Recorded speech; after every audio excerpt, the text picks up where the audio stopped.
ایک ملک کا بادشاہ بہت ہی رحم دل اور نیک تھا۔ وہ اپنی رعایا کے حق میں بہت ہی اچھا تھا، چنانچہ تمام رعایا اس سے محبت کرتی تھی اور اسے خوب دعائیں دیتی تھی۔ اسی ملک کے ایک دور دراز گاؤں میں ایک کسان رہتا تھا جس کی یہ خواہش تھی کہ وہ اپنے نیک دل بادشاہ کی زیارت کو جائے اور اس کی خدمت میں کوئی تحفہ پیش کرے۔ اس نے اپنی بیوی سے کہا کہ میں بادشاہ سے ملنے کے لیے جانا چاہتا ہوں اور میری خواہش ہے کہ میں اسے کوئی تحفہ بھی دوں۔ تم مجھے مشورہ دو کہ میں بادشاہ کے حضور کیا تحفہ لے کر جاؤں۔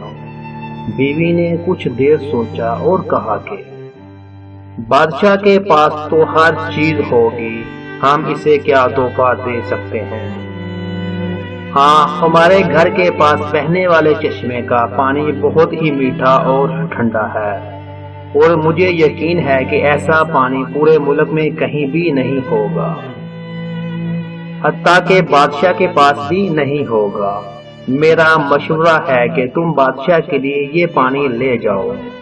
کسان کو یہ تجویز بہت ہی پسند آئی اور اس نے اپنے چشمے سے پانی کے 2 گھڑے بھرے اور اپنے گدھے پر لاد کر بادشاہ سے ملاقات کے لیے روانہ ہو گیا۔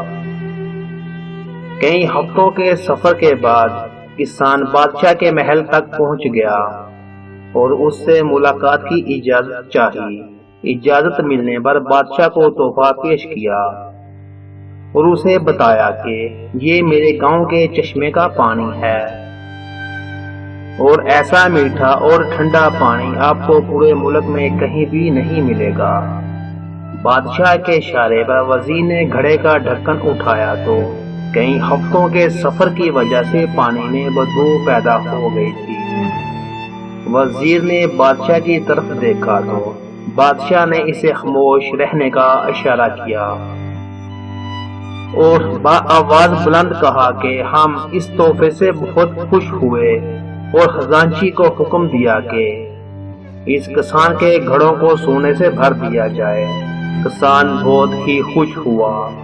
بادشاہ نے وزیر کو بلا کر چپکے سے کہا کہ پانی کو گرا دینا اور واپسی پر اس کسان کو اس راستے سے گزارنا جہاں ہمارے چشمے ہیں، تاکہ اس کو علم ہو سکے کہ ہمارے پاس پانی کے کتنے چشمے ہیں اور ان کا پانی کتنا ٹھنڈا اور راحت بخش ہے۔ چنانچہ جب کسان کو انعامات دینے کے بعد ان چشموں کے پاس سے گزارا گیا تو وہ سمجھ گیا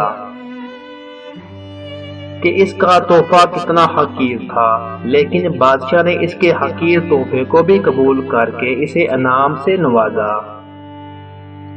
چنانچہ اس کے دل میں بادشاہ کے لیے محبت عقیدت اور بڑھ گئی۔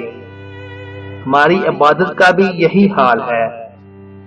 ہم جو ٹوٹی پھوٹی عبادت کرتے ہیں تو ہم اسے بہت ہی اچھا سمجھتے ہیں اور اپنے مالک کے حضور پیش کرتے ہیں۔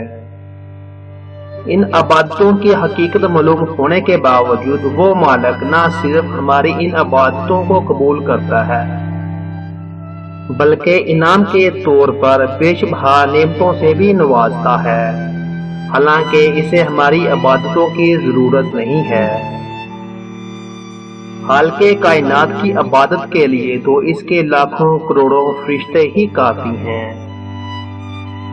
ذرا سوچئے، اگر ہم ان ٹوٹی پھوٹی عبادتوں کو پیش کر کے اس کی نعمتیں حاصل کرنے والے بھی نہ رہے تو پھر دنیا میں ہمارے جیسا بد نصیب بھی کوئی نہ ہوگا۔ اس قدر دلچسپ اور انوکھی بات ہے کہ عطا کرنے والی وہ ذات اقدس تو ہر وقت دینے کے لیے تیار ہے، لیکن ہمارے پاس دینے کے لیے وقت ہی نہیں۔ کاش کہ ہمیں اس بات کی سمجھ آ جائے، ورنہ جب مرنے کے بعد سمجھ آئے گی تو بہت دیر ہو چکی ہوگی۔ ہمیں ابھی سے سوچنا ہوگا۔